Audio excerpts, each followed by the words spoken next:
Hey everybody, welcome back to Record-ology. Okay, so you got a new record player and you really don't know exactly how to work the record player, or perhaps you've never been told how to play a record. Well, I'm here to show you just that. So if you're just getting into this whole vinyl record player thing, you're in the right place. Perhaps you got an all-in-one unit like this with a built-in radio, tape player, and record, or perhaps you got a component system like this to hook up to your stereo. But I'm guessing if you're new to this, you probably ended up with one of these awesome little portable suitcase players right here. Regardless, I'm here to teach you in this video how to play a record, which, if you've never been told before, may be kind of confusing. So stay tuned, and I'm going to show you exactly how to play that record. Welcome to Record-ology. Alright guys, let me be the first to welcome you to the wonderful world of vinyl records. Now, let's start with the records themselves. Now, you've all seen a record, but do you know exactly what it is and how it works? So this is an example of a 12-inch record, or an LP. Some people call this a vinyl record. Also, sometimes you'll hear people call it a vinyl, which actually isn't appropriate, but a vinyl record is what it truly is. Now, when I say record, this is probably the one that comes to mind most often. This is going to be a black 12-inch disc. And this record, and all records, have a lot of things that are in common. First of all, for the most part, they're going to be circular, and a lot of them are going to be black. Now, they're made out of a black plastic called PVC, polyvinyl chloride, which is the same type of plastic that they make plumbing pipes out of. And the way they work is they are recorded with a groove, a very small microscopic groove that starts from the outside and works its way to the middle. And in that groove are little valleys, looks like a mountain valley, and it kind of, swivels back and forth like this, very, very fast. And when that swivel happens, it creates a vibration on the record player, and the record player turns those vibrations back into sound, usually music or spoken words. Now, if you imagine we're looking at the groove, we're down in it, we're microscopic, we're in the groove, it kind of looks like this, and it's going to be taking a lot of turns left and right. Now, the needle of the record, or the stylus, is going to be in that groove, and it's going to be following that groove, and it's going to be moving left and right, and those movements are mechanical movements. It allows the stylus to pick up those movements and turn them into electrical energy that gets converted into sound. So a vinyl record, and vinyl, by the way, that word is the type of plastic, like I said, polyvinyl chloride. The record itself is something that you're going to want to take care of. And now there's a lot, people go into excruciating detail about how to do this, but basically here are the basics for you. So you don't want to touch the playing surface because the oils from your hands can deteriorate the plastic over time. You certainly don't want to scratch it. Avoid that temptation. It doesn't really feel much different than just smooth plastic because the groove is so small. You also don't want to stack them flat. When you store them, you want to store them vertical. That prevents them from getting bent or warped. That's one thing that vinyl records, these big ones here, are susceptible to because the material they use is somewhat flexible. So make sure you keep it in the sleeve. Now, most records will come with a fancy sleeve like this or just a plain white paper one. But when you're not playing it, and how to handle it, hold it by the outside edge with your thumb and the label. So as long as you're touching the outside edge and the label, you're safe. So then you just grab it and slide it into your sleeve. You can get higher end sleeves, but these paper ones will work fine. And then make sure that you put it back into the actual record sleeve like that. Now, again, don't store them flat. Resist the temptation to stack them because it's really not the best. The best way is to store them vertically like that. Milk crates or wooden crates are a really good way to keep them. Now, a 12-inch vinyl record is not, well, it almost went off the table, I'm glad it didn't, is not the only kind of record. You may see these smaller ones out there with this big hole, and that's called a 45. Now, let me take a step back. These big records right here rotate on the record player at 33 RPM, or technically 33 and a third. So when we're playing, we'll show you in a minute the record player, but when you are changing the speed, these will typically play at 33 RPM.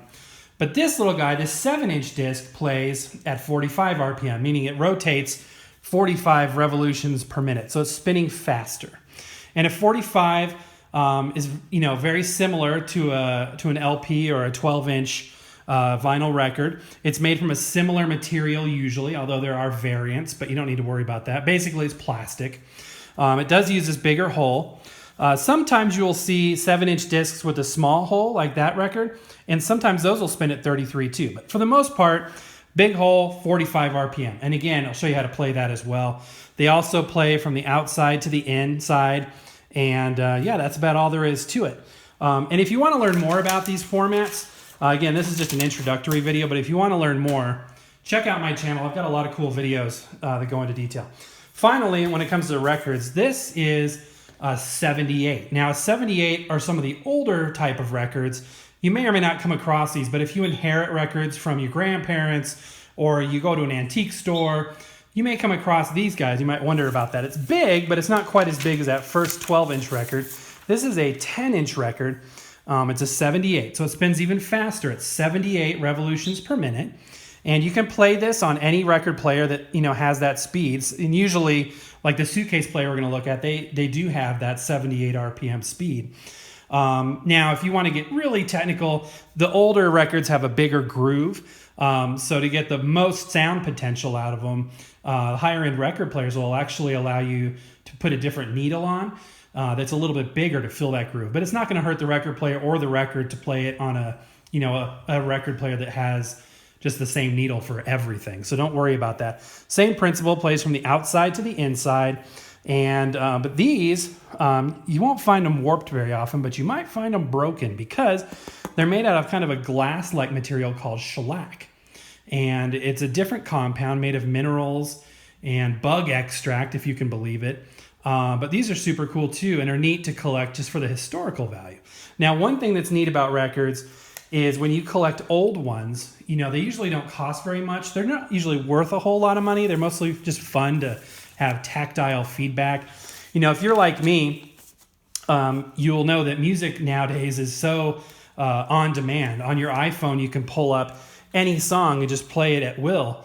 So the idea of hunting for a physical media, obtaining that media, owning it, and then playing it using your hands is a slow but enjoyable tactile process. And that's one of the most enjoyable aspects of record collecting. All right, enough about the records. Let's get to playing the record. Okay, now like I said earlier, if you're just starting out, you likely have one of these type of players, these suitcase players, which are really cool. Come in a variety of colors and designs. So yours may look different than this slightly, but they're the same basic idea. They've got built-in speakers, so you don't need a stereo system.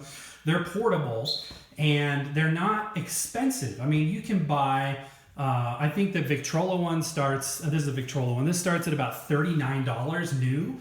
And then there's different, brands and whatnot, but they all have the same basic makeup. Now, I get this question every single day. Will this damage your records? No. The answer is no. These do not damage your records. That is an absolute falsehood. That's not true. They will wear your records slightly faster than super expensive units, but they will not damage the record, and the records will not damage the units. But you need to know that there's nothing wrong with these. These are super cool. This is a great first player. I really recommend it. So how do you play the record? There's a lot of knobs and things. The good news is it's actually pretty simple. So you start by plugging in the power supply. So record players, obviously require electricity to play. So you need to find a power source. They do make some battery operated units. And there are, variants and exceptions to a lot of this stuff, but these basic principles will get you to be able to work just about any record player. So we've got it plugged in, and I want to point out a couple of, parts that you need to know about. Obviously, the built-in speakers on this unit, so it's got a volume knob. This one, the volume knob and the power knob are all one. It's got a headphone jack. This one also, I believe, yes, you can hook up, this is a Bluetooth speaker. to your phone if you wanted to stream music to this device. It acts as a Bluetooth speaker. You can also plug in, there's a line input jack back there, so you can actually plug in a device if you have like a CD player or something that doesn't have Bluetooth. And then there's a switch right here that allows you to change between the different inputs.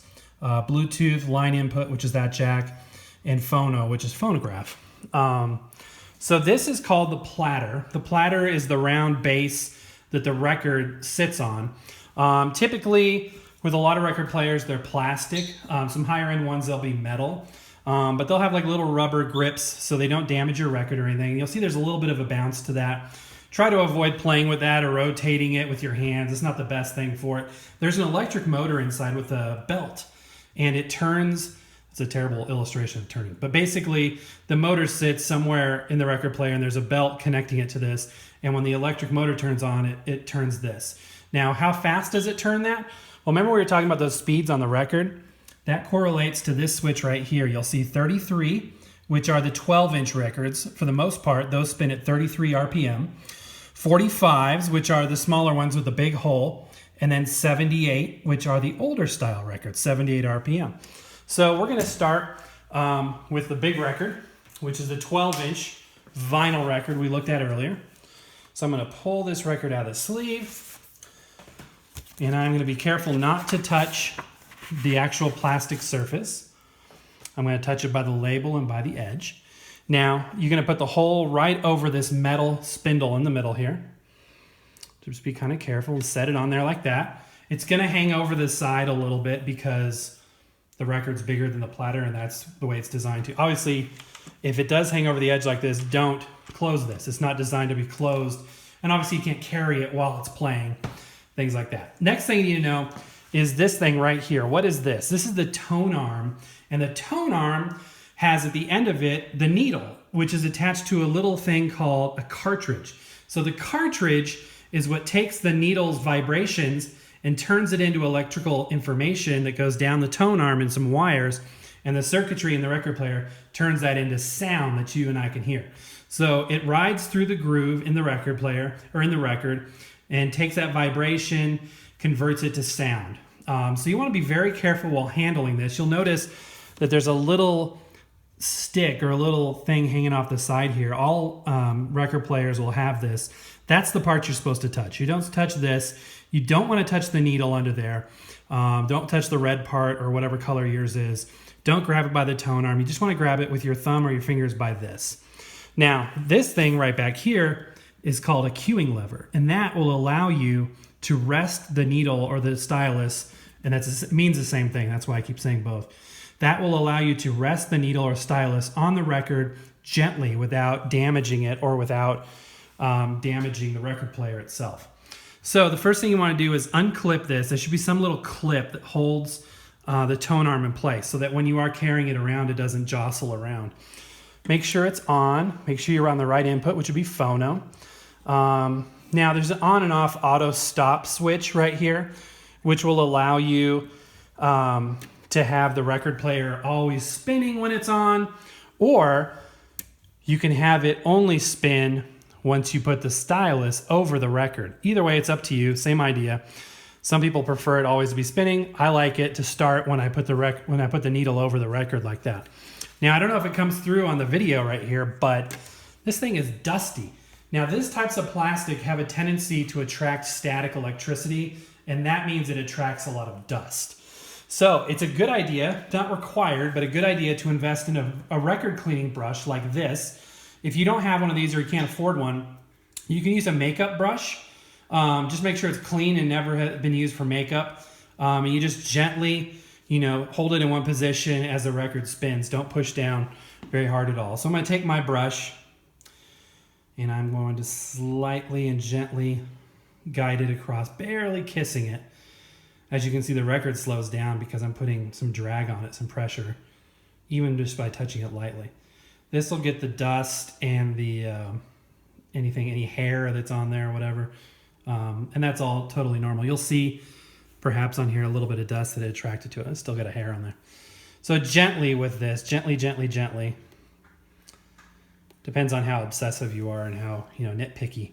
It's not going to damage anything, but having the dust on there leaving on there will make it more crackly. So if you want more of a pure sound without the crackling, keep your records clean. You can also wash them. Again, I have another video about how to do that. A lot of tips and tricks. Definitely hit subscribe, you guys, to my channel. It's really designed for beginners and people who don't know a lot about vinyl records and record players, and it helps you to understand, how to take care of stuff, how to collect stuff, and just kind of fun. Okay, next we are going to put the stylus onto the record. And again, this seems like a lot of steps right now just because it's the first time we've done it, and you may not be familiar with this, but it becomes second nature overall. But this is also the fun of it, working levers and switches, and versus just tapping on your phone screen to get a song, to actually have this tactile interaction with a machine, I think is one of the coolest and funnest parts about playing a record. Okay, so this cueing lever, this little switch back here, and again, most of these units have it. If yours doesn't, you just grab it up by that little holding stick thing on the side, and then you gently place it onto the outside edge. Or if you have a cueing lever, raise it up so that lifts it up, and then you rotate this over the edge of the record. Make sure you're lining it up. There's a gap before the music starts, right on the outside edge. That's called a lead-in groove or a run-in groove.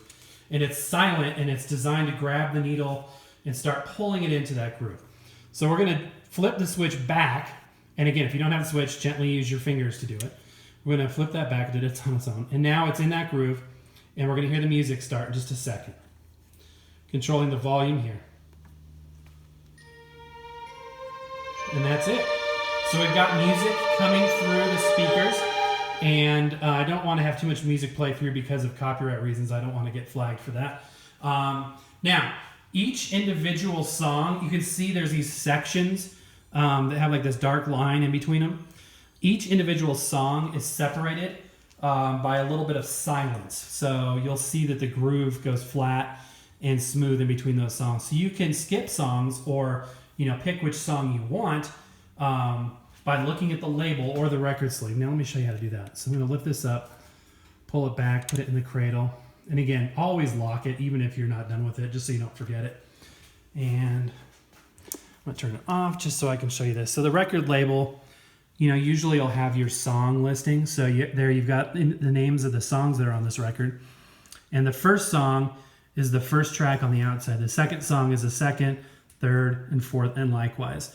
So you can see at a glance this has 4 songs on it, and you can raise and lower that needle stylus to any song you want. Now, what happens if you keep letting it play? Some record players will automatically, once the needle gets to the middle, will sense this thing in the middle called a run-out groove. It just spins, in a circle indefinitely, and it'll automatically bring it back and put it in the stylus. But a lot of these suitcase players and the units that we see won't have that, so you'll need to put it back there manually, and I'll show you how to do that. But that's called a run-out groove. You can see it there. This is a nice new record, so it's easy to see this stuff, the grooves and whatnot. But let's say, and I'm going to turn it back on. I'm going to put it right at the very end. I'm going to do it with my hand this time instead of the cueing lever. I have shaky hands, so I really like to use the cueing lever. It helps protect the stylus and the record. Okay guys, so what's going to happen here is it's going to hit the very last groove, the very end of that last song, and it is going to, you'll see the stylus rotate over into the run-out groove. Never move your record players when they're spinning like this. This is bad. I just want to show you though. Okay, so I'm going to turn the volume down here so we don't get a red flag there. Oops, I have to have it on now. So when it gets to the very end of the song, which should be happening any second, you'll see that stylus kind of quickly move over to the left a little bit. And that means that it's hit the run-out groove. See, there it goes. Okay, so the record is done. Some record players will stop. Some of them will keep spinning indefinitely. Some of them, the higher end ones, will automatically bring it back.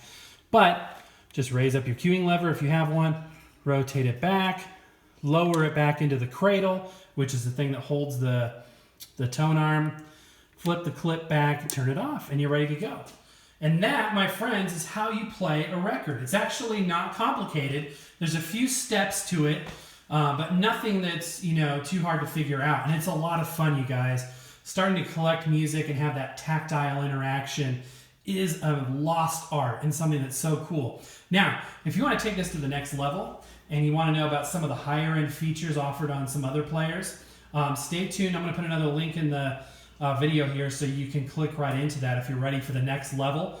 Or not, maybe this is where you want to start and then come back to the higher end stuff later. That's fine too. But that's all it takes, you guys. $39 or so. You can buy an old unit, you can buy a new unit, whatever brand. You're gonna have these same basic features and functions on pretty much any record player you have. This one also has a headphone jack. I don't know if I mentioned that. So you can, if you don't have, like if you live in an apartment and you don't want to be playing super loud music, then you put your headphones on and it's a total private listening experience. And then the record goes back into the sleeve like we saw. And if you want to play a 45, how do you do that? Well, as you can see, and as we talked about, a 45 has a bigger hole, so it's not going to fit on there very well because it's just going to slide around. So your record player is going to come with this guy right here. It's just a 45 RPM adapter. Some of them look different than others, but usually it sits in a little slot somewhere in your machine. You just stick it on there like that, put your record on like that, and it use the exact same principles to play that record. There's an A side and a B side. Back in the day, these were used for singles. The 7-inch 45s were like singles, whereas the album would be on the larger record. So on the single, there was an A side and a B side. Typically, the more popular, or at least the one they thought was going to be the more popular song would be on the A side, and then the B side would have like kind of the filler song, or the song that maybe won't perform quite as well. But interesting to note. And again, when you're done, just take that off, put it right there. Don't forget to change the speed to 45, because if you don't change the speed, it won't sound right. So typically, the big hole, 7-inch disc, 45 RPM. Just flip the speed selector switch to the right speed, but you'll be able to hear if it sounds normal or not. If you're playing a 78, it uses the same hole as a 33. So you put that on right there, and just make sure that you change the speed to 78. And the same principles apply to playing this one as well. And you can close the lid, flip the clip, grab the handle, and you're ready to go. And that's all it takes, guys. Oops, don't forget to unplug the power supply. In the back, you'll notice these two red and white plugs. You can actually hook this up to a bigger stereo system. A lot of units have that functionality where you can plug it into your bigger stereo if you want to get bigger sound, which is kind of a cool feature. Most record players have that feature, even a suitcase player. So, all right, guys, hope you thought that was interesting. Definitely something fun to get interested in, this record collecting hobby. All right, guys, that is not all. That is just part one, where we went over the introductory aspects of playing a record and working a record player. If you want to know more, or you have a more advanced unit, why don't you stay tuned and click on the link above for the next part in this series, where we're going to take a little bit of a deeper dive into some of the higher end and more complex features to help you get more out of that vinyl record playing experience. Anyway, thank you guys so much for being here. I very much appreciate it. Why don't you give me a like, a comment, and hit subscribe if you haven't done so already. All right, guys, I hope you have a great Christmas season, and happy record hunting. Thank you for watching Record-ology. Don't forget to subscribe and hit the bell notification so you don't miss a single thing. I am the Edison phonograph. The more you become acquainted with me, the better you will like me. Ask the dealer.